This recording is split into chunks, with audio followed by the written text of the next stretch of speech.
Hai para pejuang buah hati, balik lagi ke channel YouTube saya, Dr. Indra Anwar, spesialis kebidanan dan penyakit kandungan. Saya berpraktek di Morul IVF Jakarta, Bunda International Clinic. Jadi banyak pasien-pasien suami istri yang sulit hamil datang berobat ke rumah sakit atau ke klinik dan minta kalau bisa hamil kembar.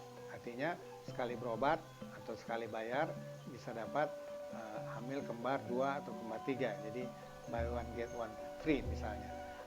Jadi sebenarnya kehamilan kembar itu bisa terjadi pada hamil cara alami, apakah tanpa obat-obatan ataupun indung telur dirangsang pakai obat sehingga yang normalnya cuma tumbuh 1 kemudian tumbuh telur 2 atau 3, tentu akan meningkatkan kemungkinan terjadinya kembar.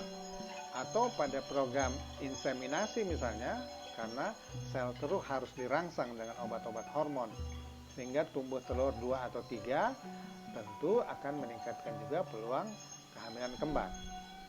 Dan juga pada program bayi tabung, karena biasanya kita memasukkan embrio bisa lebih dari 1, sehingga tentu ada kemungkinan terjadi kehamilan kembar. Tetapi pada dasarnya kehamilan kembar itu tidak bisa direncanakan.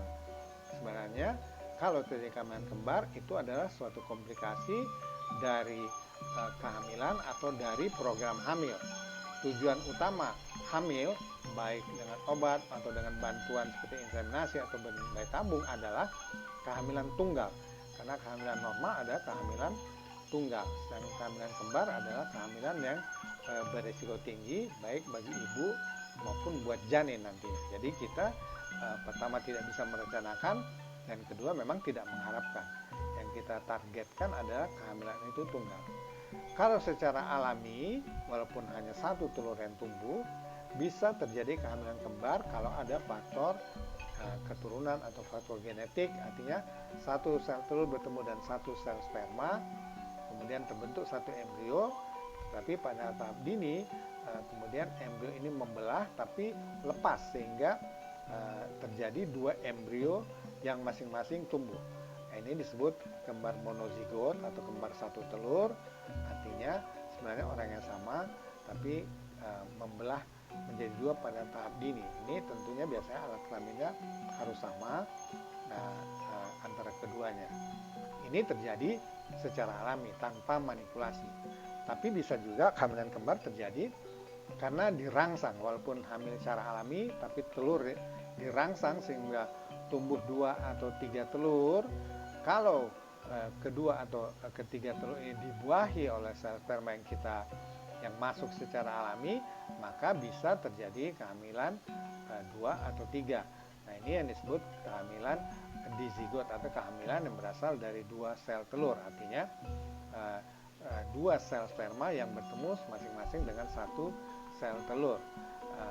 Dalam keadaan ini sebenarnya seperti adik kakak tapi yang lahir pada waktu yang bersamaan. Artinya jenis kelaminnya beda, mungkin wajahnya bisa berbeda, tapi lahir bersamaan, maka disebut juga kembar. Itu yang terjadi melalui hamil alami.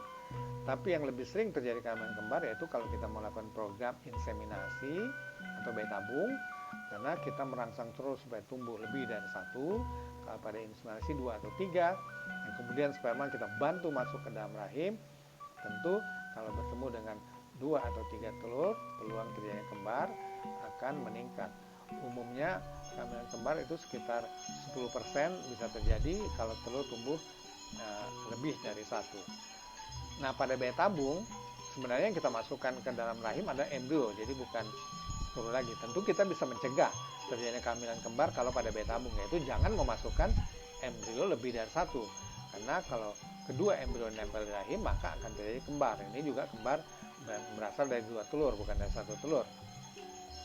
Tapi pada bayi tabung juga bisa terjadi, walaupun kita masukkan 1 embrio, bisa saja embrionya kemudian membelah seperti kembar 1 telur tadi, sehingga terjadi kehamilan kembar monozigot juga. Tapi ini relatif jarang. Yang sering karena kita masukkan lebih dari 1 embrio, maka terjadi kehamilan kembar. Jadi kehamilan kembar itu tidak pernah kita program atau tidak pernah kita harapkan. Sedapat mungkin kita harus mencegah terjadinya kehamilan kembar seandainya itu memungkinkan. Tentu tidak pada semua program kehamilan kembar bisa dicegah, tapi bisa diminimalkan. Kecuali pada bayi tabung, kita bisa mencegah dengan memasukkan hanya 1 embrio. Nah, mungkin penjelasan ini bisa menambah wawasan bagi pasangan suami istri bahwa pada setiap program hamil kita tentunya yang paling penting mengharapkan terjadinya kehamilan. Tentu semaksimal mungkin kalau bisa kehamilan itu tunggal. Tapi tidak semua kita bisa mencegah sehingga terjadi kehamilan ganda. Nah, kehamilan ganda ini adalah kehamilan yang beresiko, kehamilan yang tidak normal, sehingga belum tentu membawa hasil akhir yang bagus. Artinya tujuannya membawa bayi yang sehat belum tentu bisa tercapai jika terjadi kehamilan kembar. Jadi sebaiknya kalau program hamil hanya 1 kehamilan yang terjadi. Mudah-mudahan ini bisa bermanfaat. Jangan lupa subscribe. Salam 2 garis biru.